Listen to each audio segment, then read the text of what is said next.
some fun. I read on the internet that Powerball is over $1 billion. Know what you're thinking, again?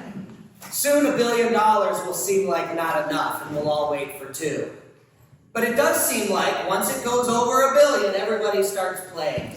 So if you're sitting next to someone, near to someone, I want you to turn to them and tell them one of the things that you would do if you won Powerball. And don't pretend like you haven't thought of it.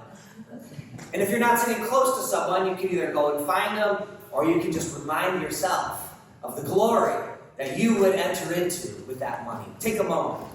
What would you do with $1 billion? Gail, what are you going to do?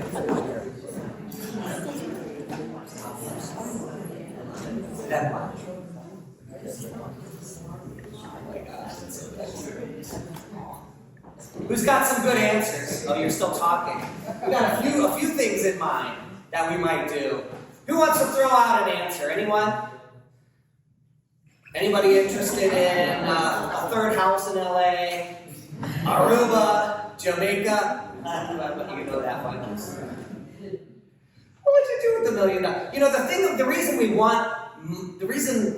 it's compelling, right? Whether you play or not, is the sense of freedom that it would bring, right? Like, sure, certain things in life would still be difficult, but certain things in life would not be difficult anymore. It's the idea, right? Sort of that compelling notion of living a life without limits.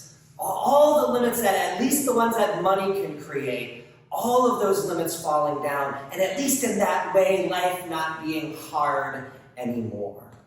Maybe you thought of something nice, somebody with medical bills, and you'd love to pay those off. Maybe a certain church that, is always sort of seeking to do more ministry that you wanted to give it to.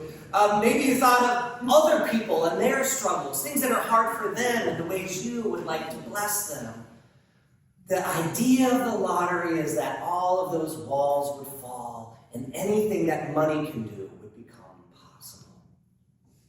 Today, St. Paul is calling to the Philippians. He's talking to a church in conflict, you have to understand. And if you read Philippians, you're reminded of how much St. Paul is full of love. We tend to think of him as kind of judgmental. He was a Pharisee, we all come from somewhere. After all, Pharisees were very focused on the law. But St. Paul, by and large in his letters, is motivated by love. The word joy appears forever, like 1,000,000 times in the letter to the Philippians. And by the way, it's a very short letter. So if you haven't read a whole book of the Bible recently, go home today and read Philippians. You could probably finish it during the commercials from the football game. I bet. The commercials are getting longer too, aren't they? You know that's also true. Paul is writing to the Philippians, and he's writing to people who are feeling all the challenges of this world. They're feeling that they're blocked on every side. They're starting to scrap with one another. They're starting to complain and resist one another, to try to rise up against one another. And St. Paul calls them, he's trying to call them all back to the center.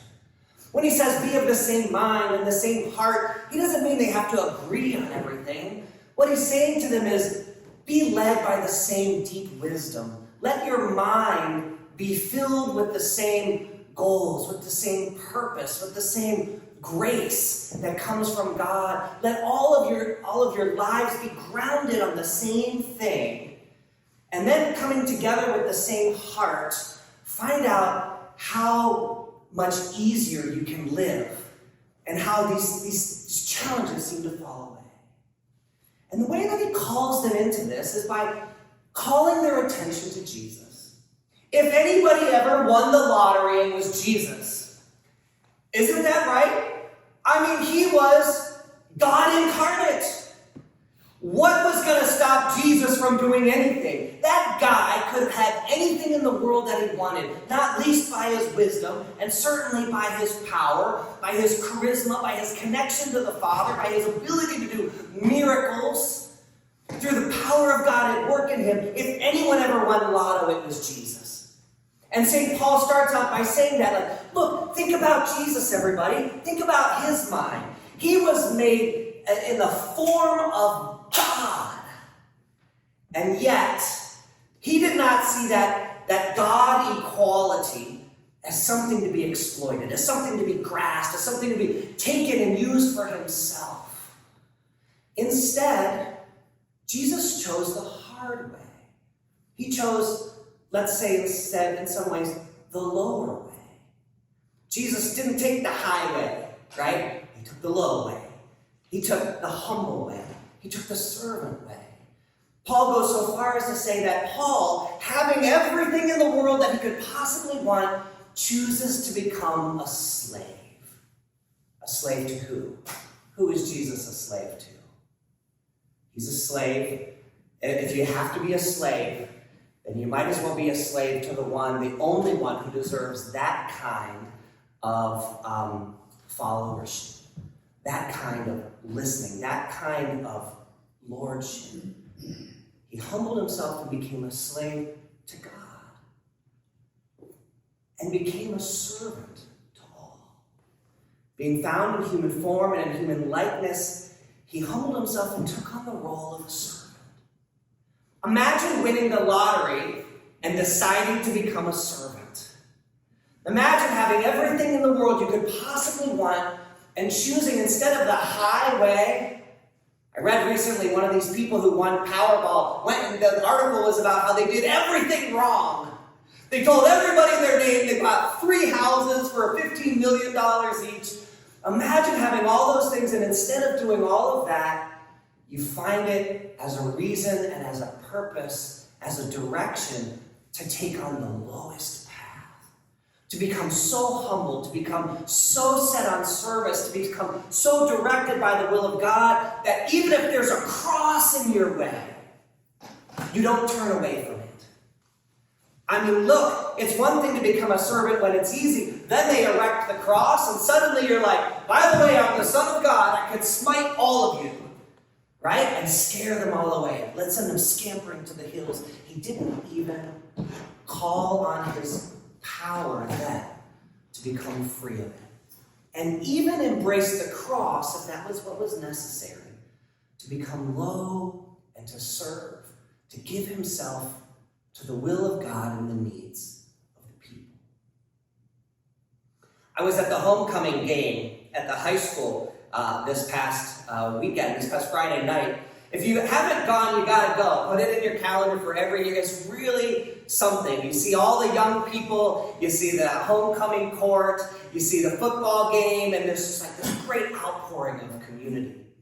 And one of the things they said at the homecoming game, by way of a side announcement, it wasn't a major feature, was that Porcherelli, does that name ring a bell for anyone? He was the head of the Grosio police forever. I mean, he was in the Grosio police. He came all the way up through it for decades. Then he became the head of police for the entire township for a number of years. And on retiring from that position of great power, you know what Porcherelli decided to do with his time? He's a high school substitute teacher. Imagine that, like the head of police on retirement becomes a substitute. Is there any lower role? Do you remember how you treated your substitute teachers? Why is this guy a substitute teacher? Surely he could do anything. He could be, bodyguard to Whitney Houston or something, right? Like when you could do anything when you come out of a role like that. He could be a security consultant. He could be in Lansing working for the governor or working somewhere. He went to become a substitute teacher. Why would he do that?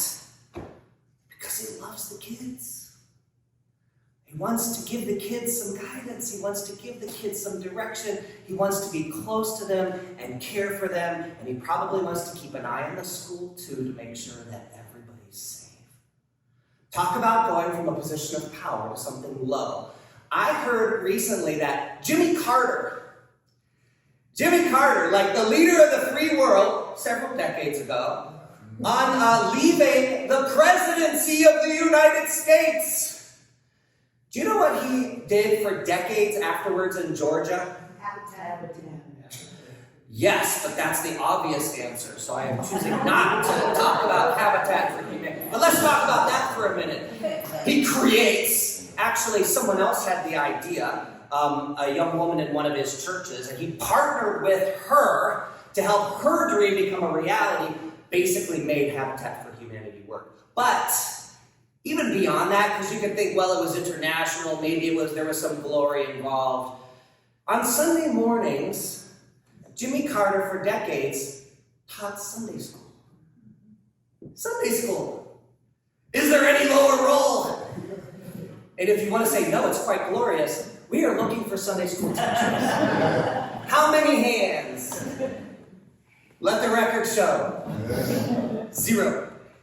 He taught Sunday school. People would come from miles around to come to Jimmy Carter's Sunday school, to listen to him talk to them about NATO and the importance of the high value of grain exports.